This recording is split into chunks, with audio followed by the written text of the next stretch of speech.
You're listening to Women's Media Center Live with Robin Morgan.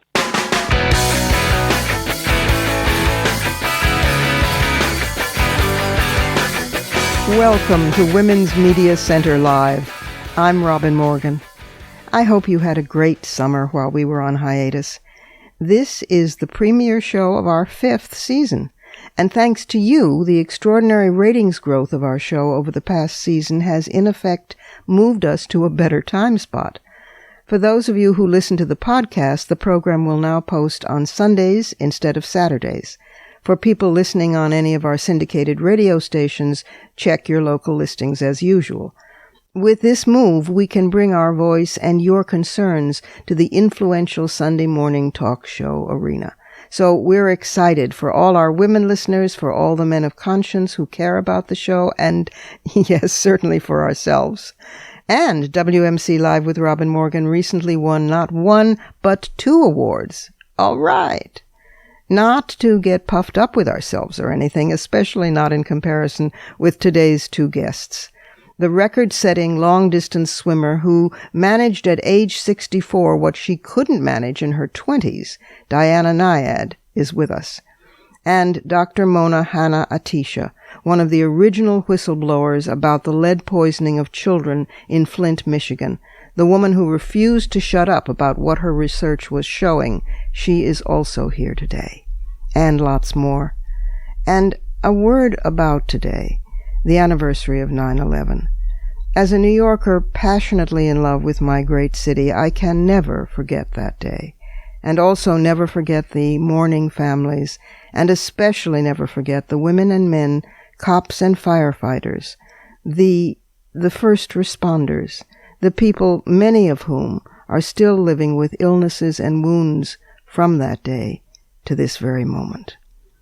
But now we have to go inside the headlines.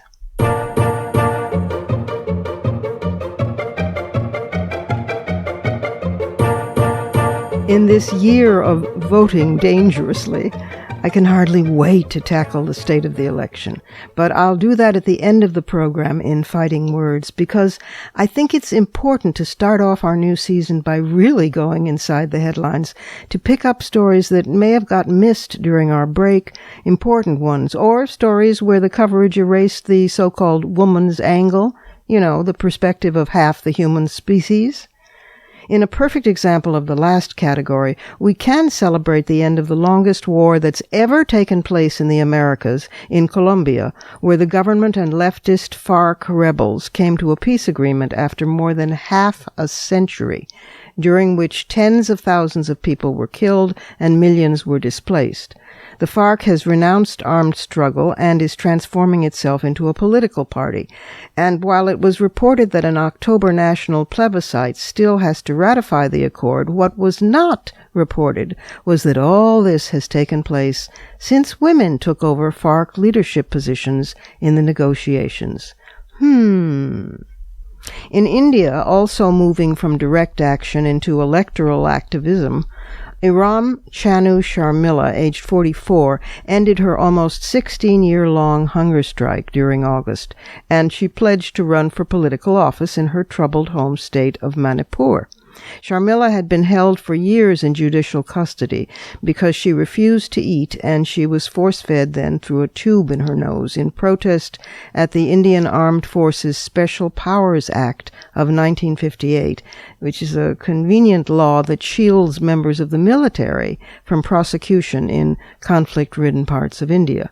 Sharmila also has been a supporter of self-determination in Kashmir. She ended her hunger strike by licking a dab of honey from her palm while announcing her run for the office of Chief Minister of Manipur. Meanwhile, in Japan, a woman already in office struck out on her own. Yoriko Koike, age 64, a former TV anchor who later became defense minister under Prime Minister Shinzo Abe, was elected governor of Tokyo, the first woman ever to lead Japan's capital. She ran as an independent because Abe's right-of-center Liberal Democratic Party, her own party, refused to endorse her, and she won by a wide margin despite a negative campaign of relentless sexist attack. For instance, former Liberal Democratic Party Tokyo Governor Shintaro Ishihara declared, "We cannot leave Tokyo to a woman." Ah, Koike laughed. I'm used to it, as she celebrated her victory. Closer to home and sadder, the Institute for Women's Policy Research issued an analysis of data from the American Community Survey, finding that between 2004 and 2014, African American women's real median annual earnings for full-time year-round work declined by 5.0%, more than 3 times as much as women's earnings overall. Like Black women, Native women, and Latinas also saw their earnings fall substantially during those years, which include the recession and the slow economic recovery. If you haven't seen this important report and analysis, you can check it out at the Institute for Women's Policy Research online. Over the summer, we learned about the real-life fallout of assaults by certain states against Planned Parenthood, so brace yourself. Item: the mortality rate of pregnant women in Texas has doubled in recent years and is now comparable to rates in places like the Ukraine or Russia. Honest to God. The death surge coincides with the state's defunding of Planned Parenthood, and that in turn led to many clinics being closed. Texas ain't a friend to women's health in general. When the Supreme Court made the federally funded expansion of Medicaid operational at the state level, you'd think that it would have been a win-win for everybody. If Washington wants to provide health insurance to many of your state's residents, and in doing so it sends gazillion dollars into your state's economy, what is not to love?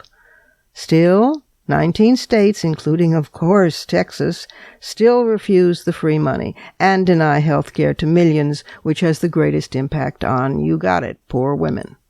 Meanwhile, item: a new study found that in Ohio, more women have needed additional medical care and been sicker since the implementation of a 2011 Ohio law. And what is that law? Well, it requires doctors to use the outdated FDA protocol for administering the abortion pill.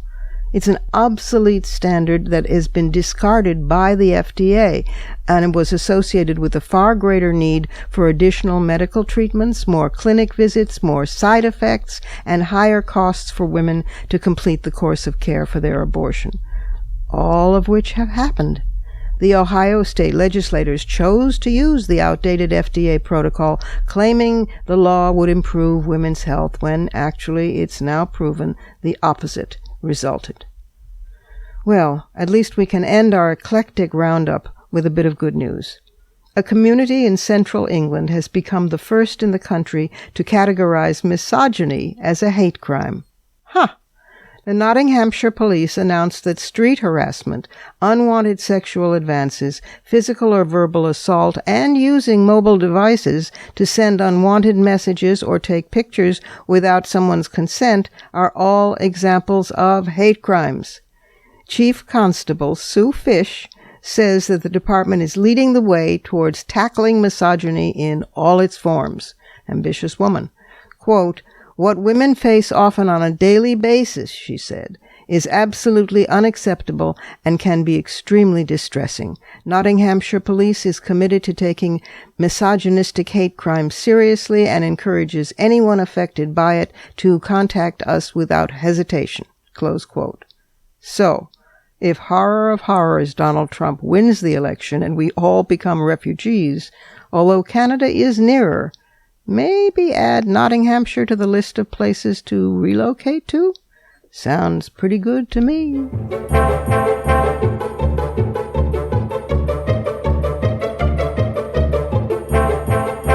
We have to take a short break here at Women's Media Center Live. I'm Robin Morgan, and I'll be right back with Diana Nyad. What a great guest to kick off our new season.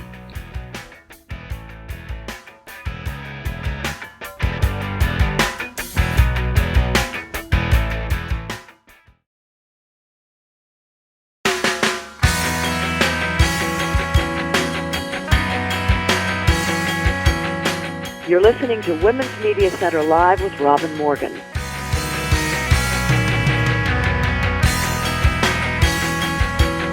Welcome back. Diana Nyad is an American author, a journalist, and a long-distance swimmer. She gained national attention in 1975 when she swam around Manhattan, which is 28 miles, and in 1979 when she swam from North Bimini, the Bahamas, to Juno Beach, Florida. That's 102 miles. In 2013, on her fifth attempt, and at age 64, she became the first person ever confirmed to swim from Cuba to Florida without the aid of a shark cage, swimming from Havana to Key West 110 miles, and she was also ranked once 13th among U.S. women squash players. She's written a number of books, including Other Shores, about her life and distance swimming, Basic Training for Women, and the book that she's here to discuss today, Find a Way, One Wild and Precious Life. Here is the great Diana Nyad. Diana Nyad, oh, welcome to the program. Robin, it's a pleasure to speak to you. Hillary Rodham Clinton, while she is campaigning to become the first woman president of the United States, has you in mind as a model. She said about Find a Way, the book that we're going to talk about that's now out in paperback and ebook, she said that, quote, when you're facing big challenges in your life, you can think about Diana Nyad getting attacked by the lethal sting of box jellyfishes, and nearly anything else seems doable in comparison, close quote. How does that make you feel? Well, I'll tell you, the publisher called me. And, Hillary, and I must say all the other candidates have spent, 14 years now, 14 months, sleeping 3 hours a night. Right. It's an endurance test. To run for president is a true, test of the human spirit and the body. And so I guess the day after she was finally, put in as the presidential candidate on the Democratic side, she decided to read a book. She loves reading, but this last year she's been on the road, crazy busy, 3 cities a day. Right. She hasn't had a chance to read it all, so she read my book on her first day off, and that's where that quote you just read came from. So my publisher called me. The quote was on the front page of the New York Times and said, "Are you sitting down?" I said, "Why? Did somebody die?" Yeah. They said, "No, Hillary Clinton just said your book is the most inspiring." So trust me, I am extremely admiring of our future president, Clinton. Yes, well, I was blown away by that. And nothing makes me crazier than when Donald Trump says, "Oh, she lacks stamina." Oh my God. Anyway. Yeah. What a sexist joke. Anyway, back to you. So Find a Way, which was, I think, a bestseller, or should have been, in hardcover, and came out a year or so ago, is now in paperback and ebook. And anybody who has not read it, immediately download it, please, or get the paperback, because it really is. Thank you, Robin. Well, it's extraordinary. Nobody doesn't know that in 2013, when you were 64, you made it. You made it onto the beach at Key West after swimming 111 miles from Cuba to Florida. It had never been done before, and you did it in 53 hours with, indeed, shark-infested waters and no shark cage and lethal jellyfish and you name it. So this book is the story, really, of that trip and what brought you to that point, right? It is. I mean, I suppose, the word memoir is a big word, and, most people think of a memoir like Eleanor Roosevelt, let's say, of an entire life. Right. Everything that ever happened to you. And on the other hand, I've learned that there are people called memoirists who write many different types of stories of their lives. Jane Fonda's one. Yes. Diane Keaton's another. They've written several memoirs of different times of their lives, and of course these are famous people who've been a lot of places and met a lot of remarkable people. So you could call this a memoir. It's not just the story of that swim, although that's the driving narrative, because, Robin, that Cuba venture was never just another athletic event for me. Oh, it wasn't some, chasing after some record. It was life. It was the emblem of living life to the ultimate degree, the nth degree, whereby you'd have to reach down and tap into every fiber of your potential. Yes. So to me, the reason it's called Find a Way is there's a call to action to anyone. You have dreams, or you're up against it. You've lost your job. You're up against cancer. You want to live the biggest life you can and finally write that novel you believe is in you. Right. You want to get to your other shore. You will. You Right. will find a way if you just don't quit. So that's what I was living out loud myself. That's the lesson I wanted to teach myself and leave that Cuba swim with for the rest of my life.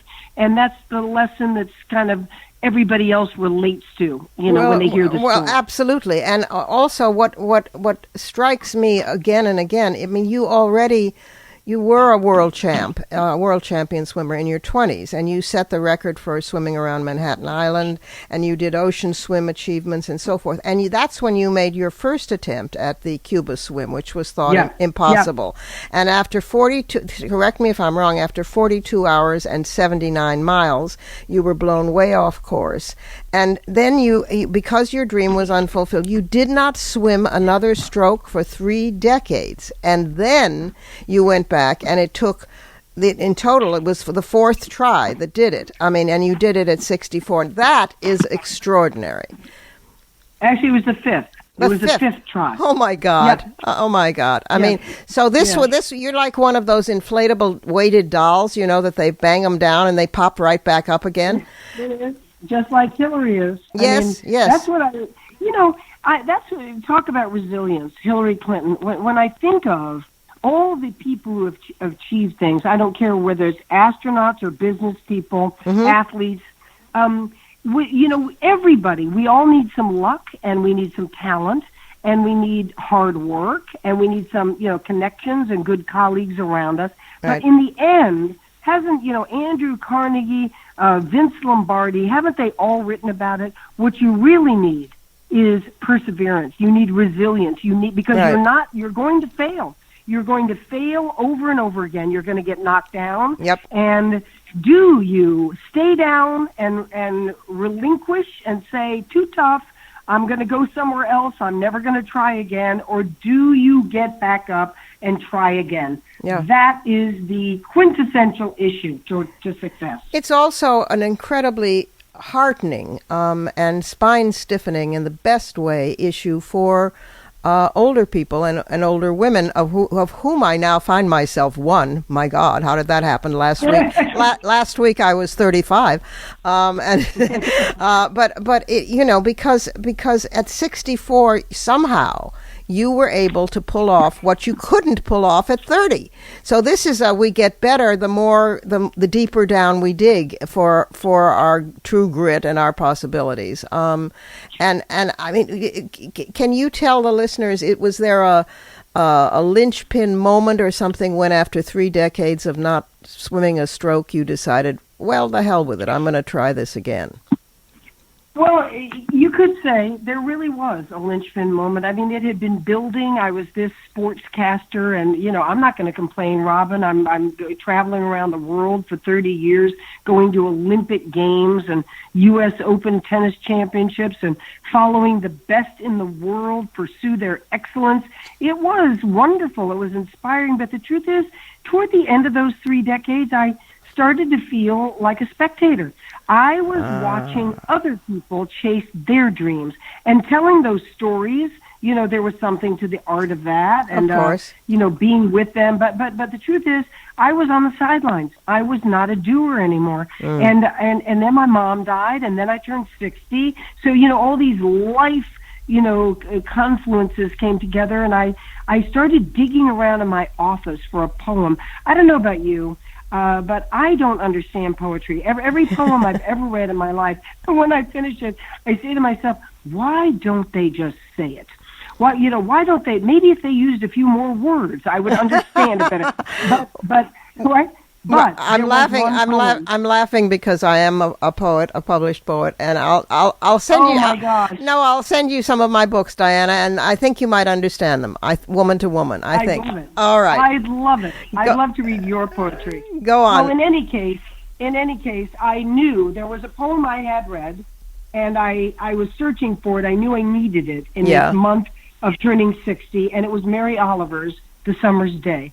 And it's that incredible, perfect last two lines where she poses that question, tell me, what is it you're doing with this one wild and precious life of yours? Yes. And it hit me like a ton of bricks. I read that poem 1,000 times, and on the 1,000th time, so to speak, I screeched over to the side of the road in my car. I looked in the rearview mirror and I thought, oh my goodness, I haven't swum a stroke in 30 years, but that's the dream. Cuba to Florida, the Mount Everest of the Earth's oceans. People have been trying since 1950. I had tried myself.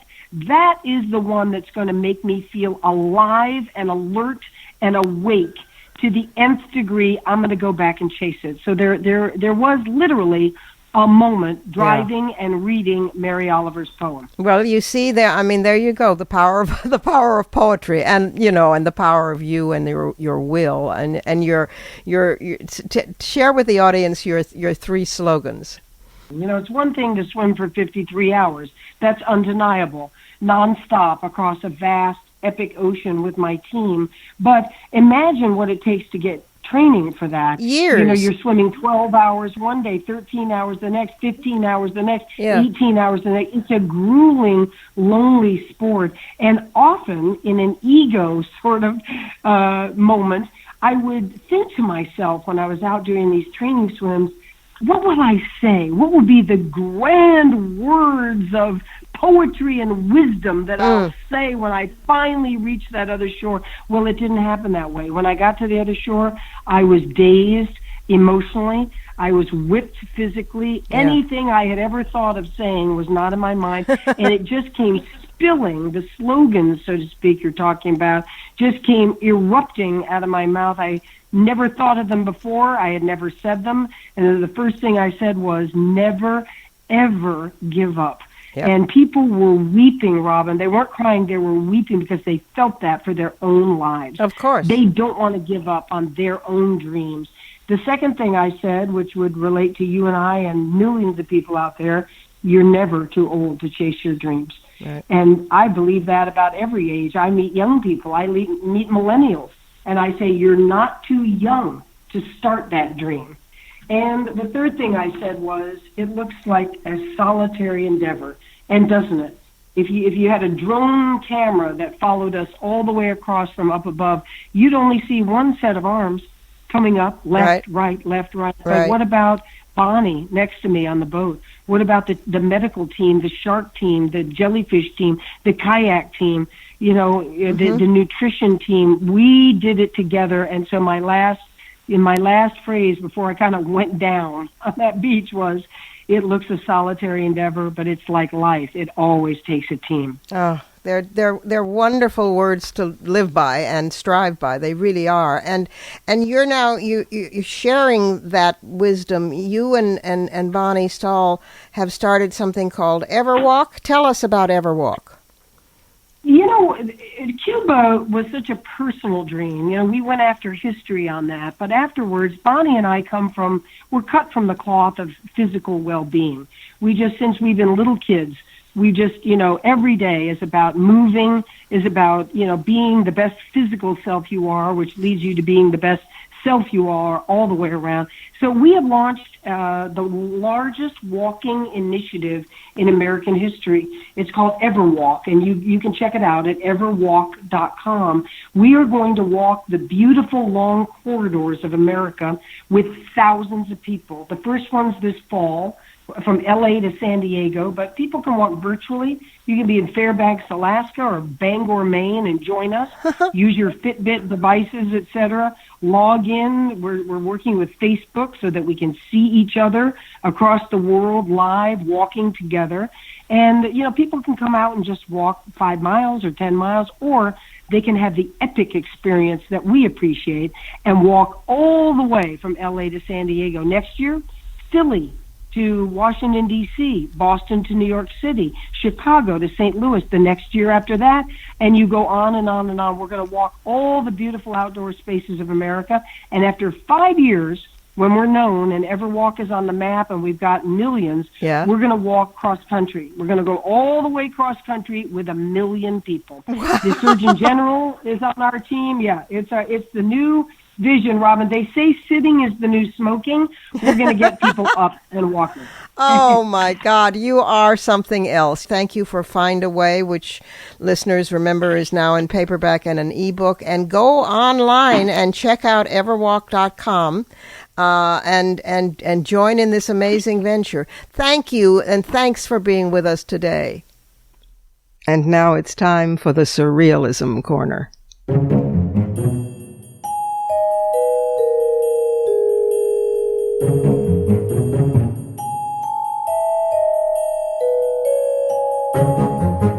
So much surrealism wafted by during our hiatus that I had to pare down the list I was keeping.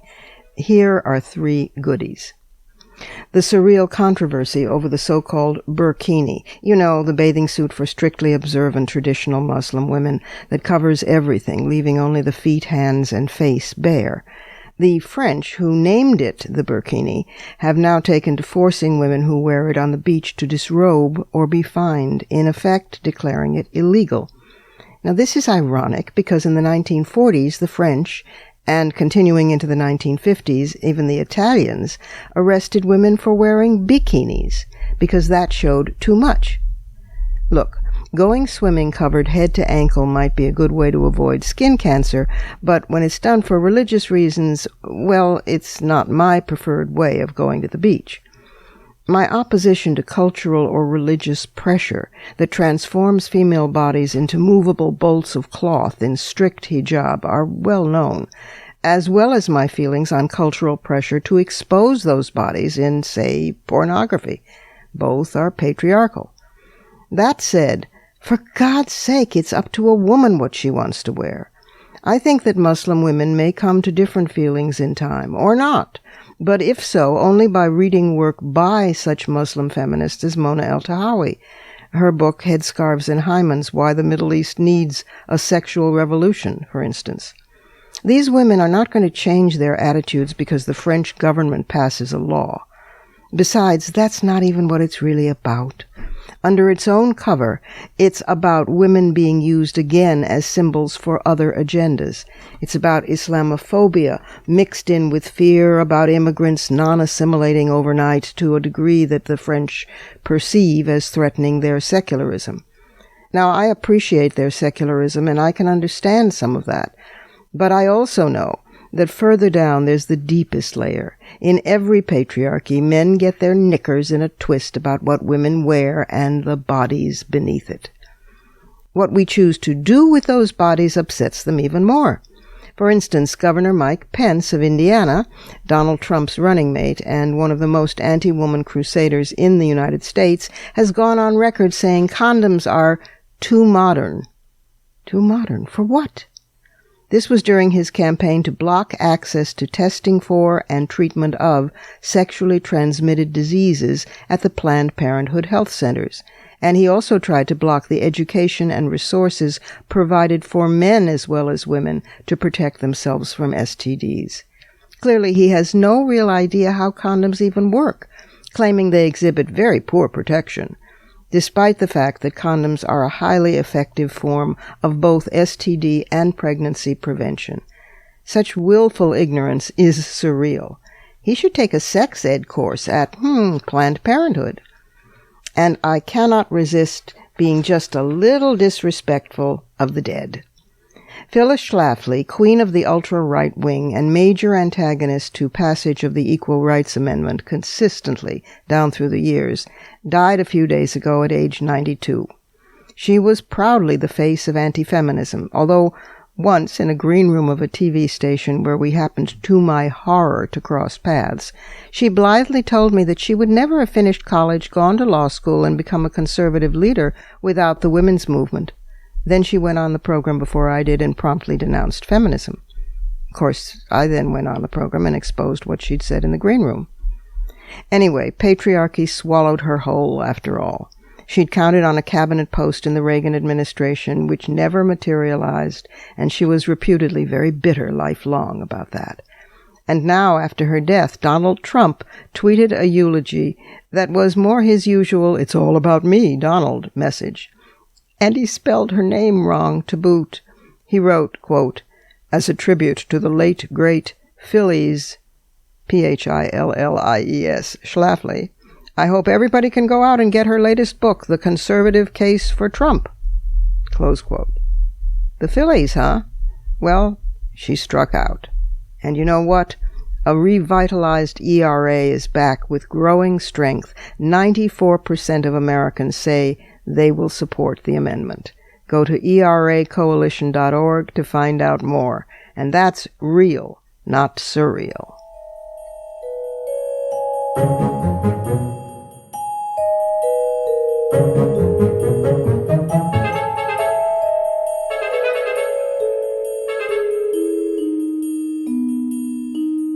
Time for another quick break here at Women's Media Center Live.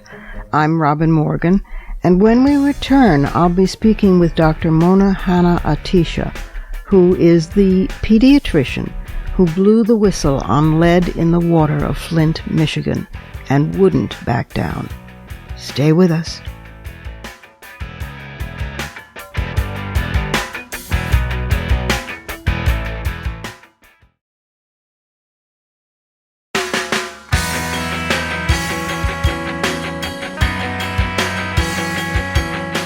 You're listening to Women's Media Center Live with Robin Morgan.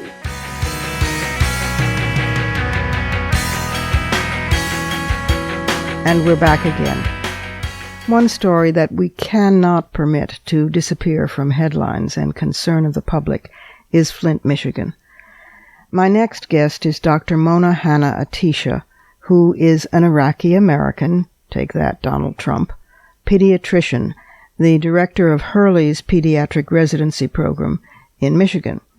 And it was she who, as the director of Hurley's pediatric residency, conducted research showing that the blood lead levels of children in Flint had doubled since April 2014, when Flint disconnected from the Detroit water system and began treating its own river water, ostensibly to save money. Despite the fallout that could come from working for a city-owned hospital during an election year, Dr. Hanna-Attisha made the results public and wouldn't shut up. State officials dismissed her, then attacked her and her findings, but ultimately she was tragically vindicated and got a public apology from state officials. Now she's an international expert not just on lead poisoning and Flint's children, but on environmental justice in general. I'm very glad to welcome Dr. Mona Hanna-Attisha. Dr. Mona Hanna-Attisha. Mona, I'm very grateful to you for being here. Thanks for being here and welcome to the program. Robin, it's great to be here. You are the original real whistleblower in terms of what was going into the throats and bodies of children and adults in Flint, Michigan. Because you were a pediatrician, tell the story of how that whistle got blown. Yeah, so, my whistle came late to the game. The water in Flint, Michigan switched in April of 2014. It was a cost-cutting move. The city of Flint was under state-appointed emergency management. Right. And they decided that the water we had been getting from Detroit for half a century, fresh, pre-treated Great Lakes water, was too expensive. And they decided, the emergency managers, let's just start drawing water from the Flint River. And right away, the heroic people of Flint raised their voices, and they have never stopped raising their voices. They are the first whistleblowers. They have been fighting for their families. And they would go to town hall meetings with jugs of brown water, and they would get arrested. So despite their heroism and, their articulate voices, they were not being heard, and largely because democracy was lost in Flint. Yep. And so that happened for a good year and a half. We had boil advisories. We had discolored water. The water tasted gross. It smelled gross. It was giving people skin rashes and different problems. And then an incredible mom finally got a hold of somebody from the EPA, really an unsung hero, Miguel Del Toro, who came up to Flint and he realized, that there was lead in the water and that this really is a widespread problem and that there was no corrosion control in the Flint water. And corrosion control, it's like a medicine that you put in the water to prevent the pipes from corroding, so to prevent the lead from getting into the water. It's really a no-brainer in the water engineering world. Corrosion control plans are mandatory for every public water utility. So that kind of led a domino effect of another expert to come in, Mark Edwards from Virginia Tech, who came in. When he heard that there was the potential of lead in the water and the state wasn't doing anything about it, he packed his minivan overnight with grad students and with supplies, and he drove up to Flint to use science to prove that there was lead in the water. Citizen science. The empowered people of Flint collected samples, and he ran them, and he posted this very transparently on his website. And that's really when I got into the game and where I got involved in the story. A girlfriend of mine, randomly, a girlfriend from high school, we were having a glass of wine together, and she's like, "Hey, did you hear about, this possibility of lead in the water in Flint?" And I'm like, she's like, "Have you heard about the Flint water?" I'm like, "Yeah, people are complaining, but the state says everything is okay." Mm-hmm. And then she said, "Well, there's a possibility of lead in the water." And when a pediatrician hears the word lead, it is a call to action. It is not bacteria. It is not disinfected byproducts. It's not brown water. It is a potent, irreversible neurotoxin. Yep. And it already infects our most vulnerable children. It is already a form of environmental injustice. It leads to cognitive problems, behavioral problems. It's been linked to criminality. It has these lifelong damning consequences that even get passed on to generations via something called epigenetics. Moms exposed to lead, you can see the DNA changes in their grandchildren. Oh, so my the God. Centers for if you were to purposefully put something in a population to keep them down for a generation and generations to come, it would be lead.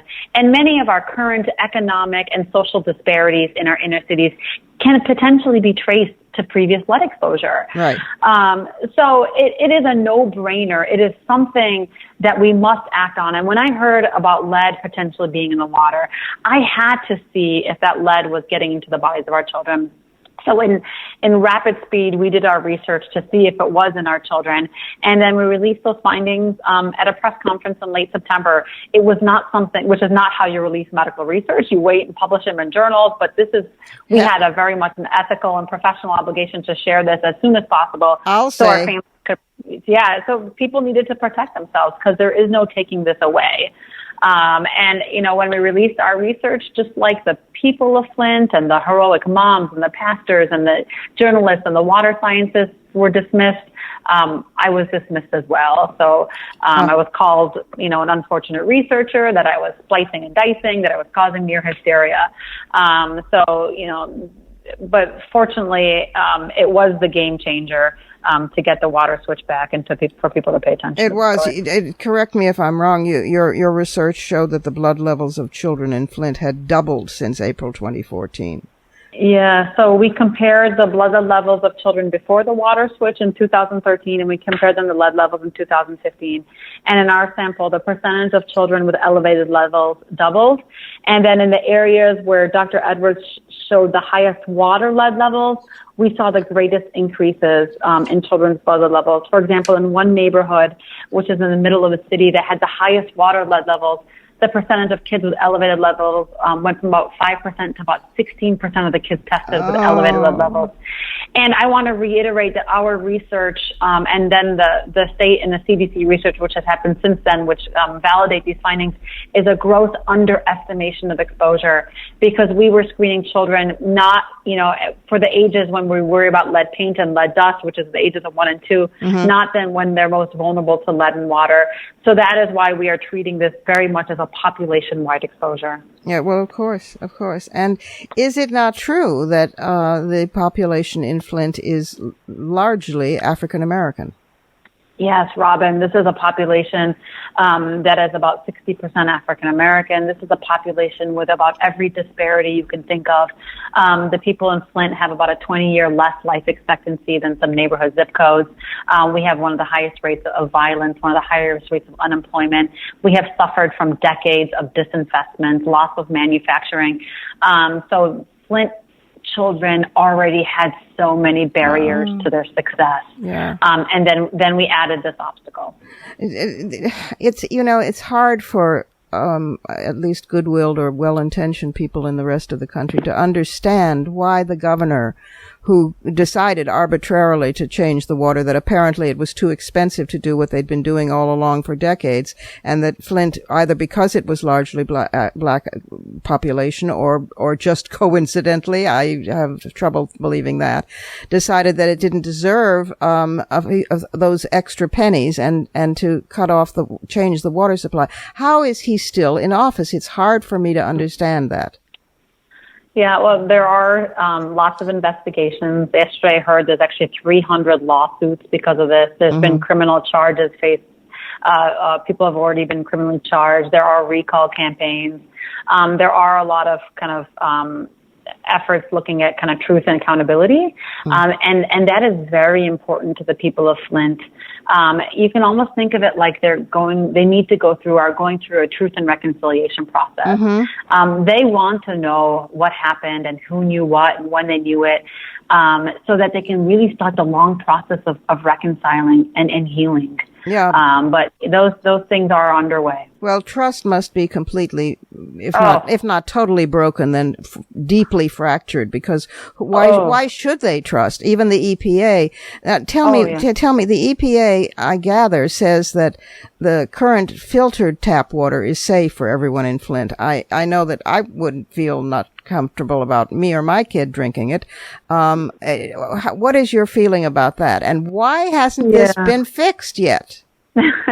So we are actually in our third year right now of water that we cannot drink. And I think the greatest irony is, if you're familiar with Michigan, we are literally in the middle of the Great Lakes, which is the largest source of fresh water in the world. And for the third year, we have a clearly demarcated population that is poor and predominantly minority that has yet to have access to safe drinking water. Since the federal emergency was declared in January, people now actually know it's a problem, and there are filters and bottled water being distributed. These filters have been and continue to be tested, not just by government, but also by independent scientists. And they do appear to be able to clear the lead that is in the water. The water system is healing, but it's taking a really long time for it to heal. And we yet to have really the financial assistance to replace the lead pipes. So, despite all the talk about Flint nationally, do you know how much Congress has given to Flint in D.C.? I'm afraid to guess. I'm afraid. Lay it on me. Zero. So Congress has given Flint $0.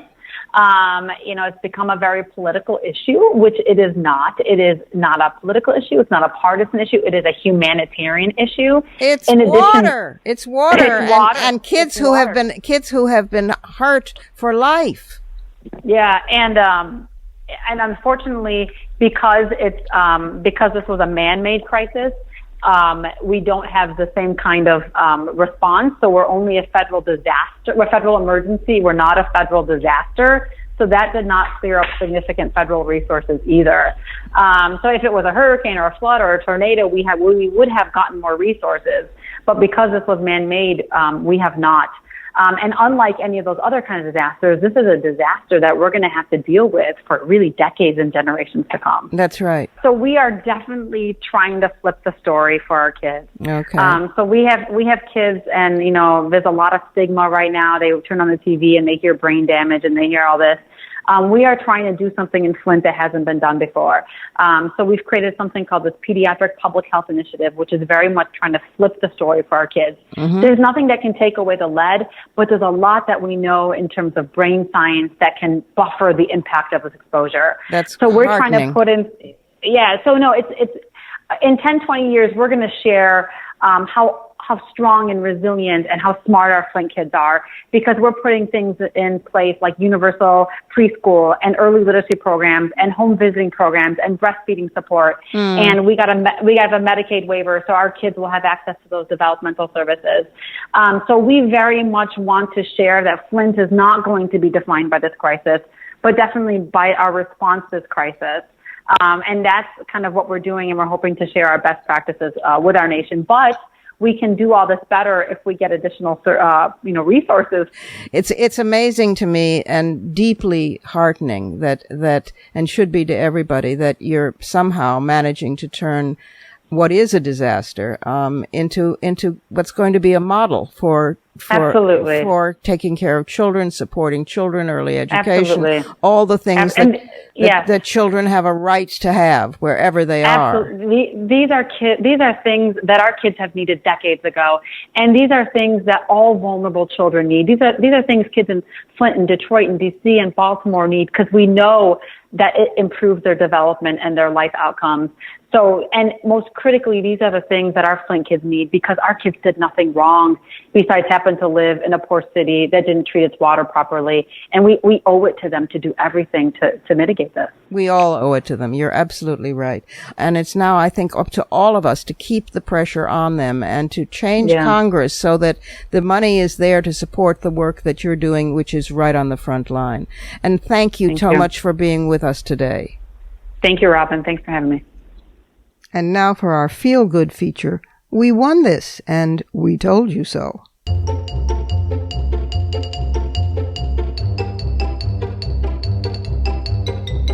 President Obama is creating the largest protected place on the planet, off Hawaii, by expanding a national marine monument to encompass 582,578 square miles of land and sea. He credits pressure from Interior Secretary Sally Jewell. And then, of course, there was Rachel Carson, who started it all. So we won this. The planet won this. We all did.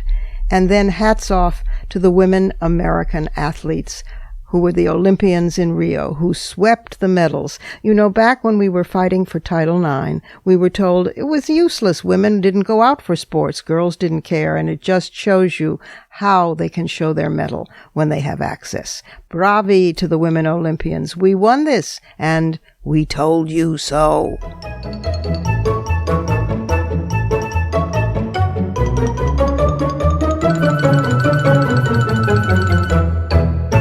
Time for one more quick break here at Women's Media Center Live. I'm Robin Morgan, and I'll be back in just a second with some fighting words.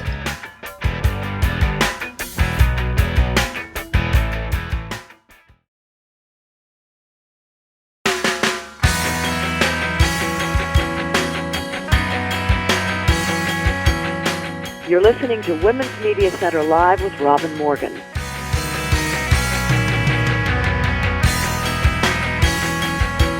And welcome back again to some fighting words.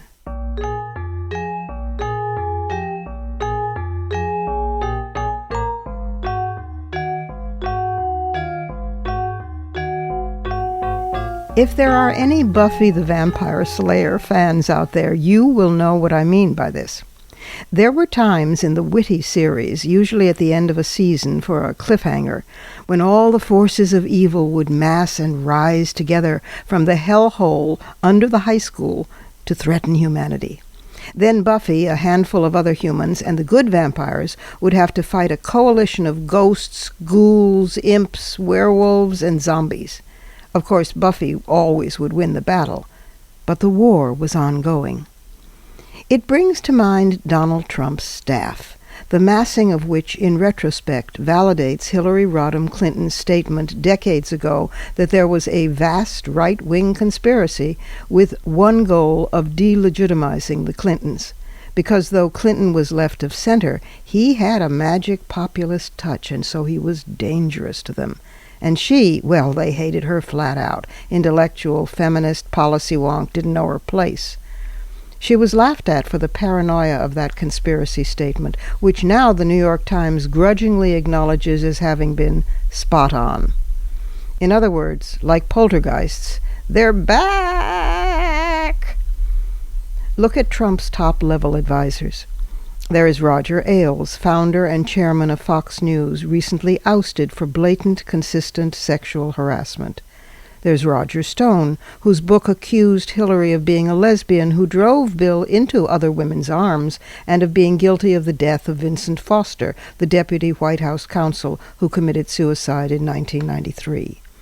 There's Stephen Bannon, campaign CEO and executive chairman of the ultra-right website Breitbart News, which makes the Drudge Report look like a Peanuts comic strip. Bannon sees Hillary as feminism incarnate.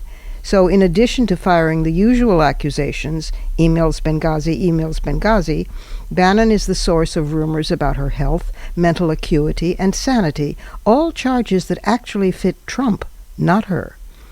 But we're in an upside-down world here. Breitbart runs so-called news stories with these headlines. Birth control makes women unattractive and crazy. And would you rather your child had feminism or cancer? Bannon has been charged with domestic violence, battery, and attempting to dissuade the victim from reporting the crime, and his now ex-wife has lately confirmed that he intimidated her into leaving town and not testifying, so she fled with their children, and the case was dropped. Bigotry suffuses Trump's campaign. The Associated Press reports that staffers have ridiculed Mexican accents online and posted on social media statements that Muslims are unfit to be citizens, that all women enjoy being raped, that Secretary of State Kerry should be hanged, and that they are ready for civil war. At the edges are the Trump allies, Vladimir Putin, and self-characterized hero Julian Assange of WikiLeaks, who has called HRC a feminist demon who should be destroyed. That's been an enmity since, when Secretary of State, she criticized his exposure of national security files that named people undercover and cost some of them their lives. Remember, Assange has been holed up in the Ecuadorian embassy in London for 4 years fighting to avoid extradition to Sweden, where he would have to stand trial on charges of having raped 2 different women. The behavior of these men is startling in its consistency of abuse against women. But now Donald Trump's campaign manager is a woman, Republican pollster Kellyanne Conway. Kellyanne has defined homosexuality as a corrupting influence. Kellyanne advised former Missouri Congressman Todd Akin to stand by his infamous remarks that there was no need for rape survivors to have access to abortion because when women are legitimately raped, our bodies automatically shut down and don't get pregnant. When his fellow Republicans urged him to walk that one back, it was Kellyanne who told him to stand by his guns, probably literally. And here's Kellyanne on feminism. Revulsion towards men in your life is part and parcel of the feminist movement. Well, that's news to me, but what do I know? So when feminists say misogyny underlies all the other hates, we mean it. When we say that if they come for us at night and you do nothing, they will come for you in the morning, we are decidedly not whistling Dixie.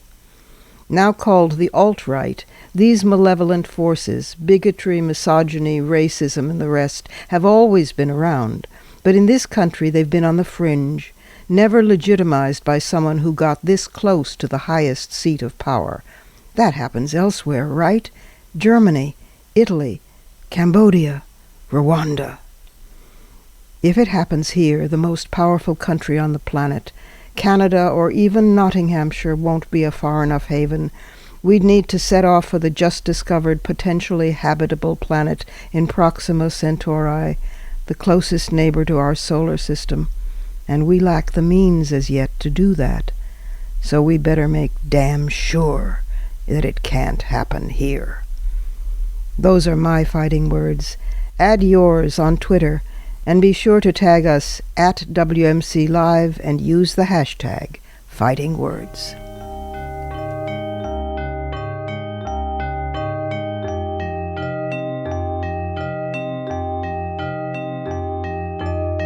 And that's it for today. Oh, a happy reminder. We're essentially moving to a better time spot based on the remarkable ratings growth of the show over this past season. For those of you who listen to the podcast, the program will now post on Sundays instead of Saturdays. For those of you listening on any of our syndicated radio stations, check your local listings. With this move, we will be bringing our voice to the influential, largely pale male Sunday morning talk show time slots. Of course, you can also always visit us at WMClive.com for the show, plus the archive of all our previous episodes, and at iTunes worldwide, where you can stream, download, and subscribe to our show's podcast. Also, be sure to find WMC Live on Facebook and Twitter. Portions of this program were taped earlier. Opinions expressed here do not necessarily represent the WMC. Here's the family for Women's Media Center Live. WMC President and Executive Producer of this program, Julie Burton. And our founding and sustaining sponsor, Regina K. Scully. I'm Robin Morgan, your producer and host. Thanks for being with us. Don't forget to join us next week right here on Women's Media Center Live.